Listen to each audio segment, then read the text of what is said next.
Welcome to the 15th Annual Health Disparities Conference. I am Larry Mason Jr., a senior public health sciences major with a double minor in biology and chemistry at Xavier University of Louisiana. At Xavier, I serve as the president and coordinator for all volunteering and community service. Today, I will be presenting on the association between volunteerism and cognition in older Black adults.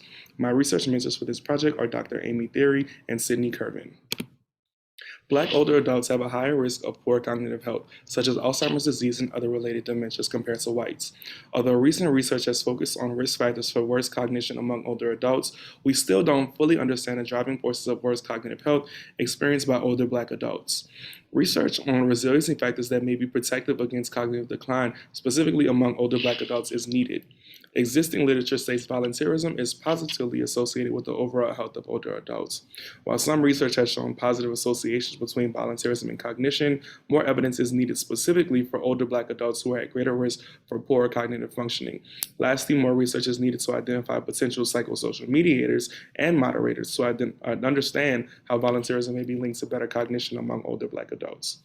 With this in mind, the current study seeks to examine the associations between volunteerism and cognition.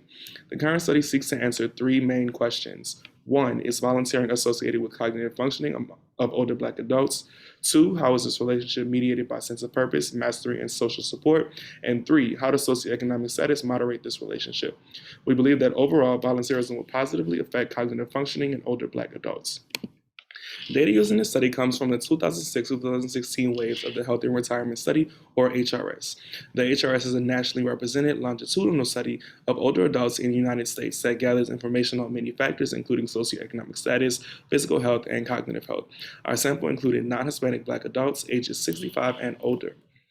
Within the HRS, two volunteerism variables were formal volunteerism and informal volunteerism. Formal volunteering is community service with the primary intention to give back, while informal volunteerism is described as helping family, friends, or others with tasks that may need assistance with. Both of these variables were categorical based on the number of hours volunteered in the past 12 months, ranging from 0 to 200 hours. We tested the association between each volunteerism variable and cognitive functioning using linear regressions.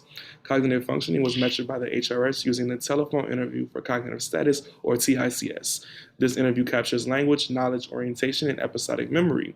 It scored from 0 to 35, with 35 representing the best cognitive functioning score.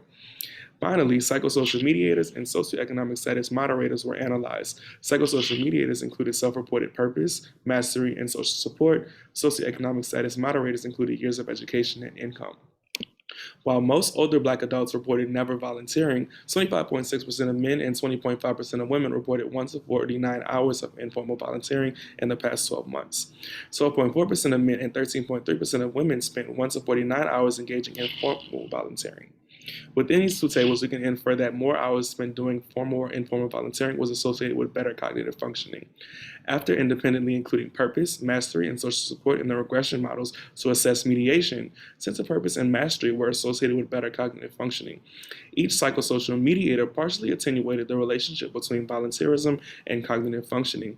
Sense of purpose and mastery may mediate the relationship between volunteerism and cognitive functioning because as age increases, volunteerism and community service become an individual act, where the one volunteering chooses to do this act autonomously.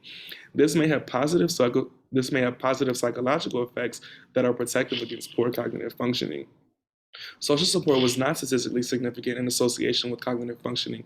This may be because the act of volunteering is individual, and many older adults may not have an interpersonal connection with others that prompts volunteerism.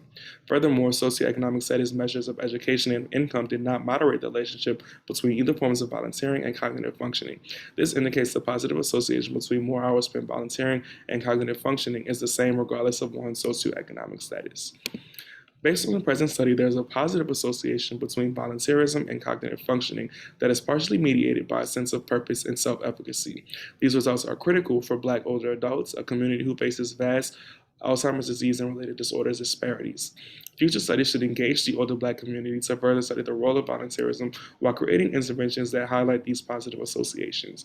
By combating cognition and health disparities, we hope to promote equity for aging resilient lives within the Black population.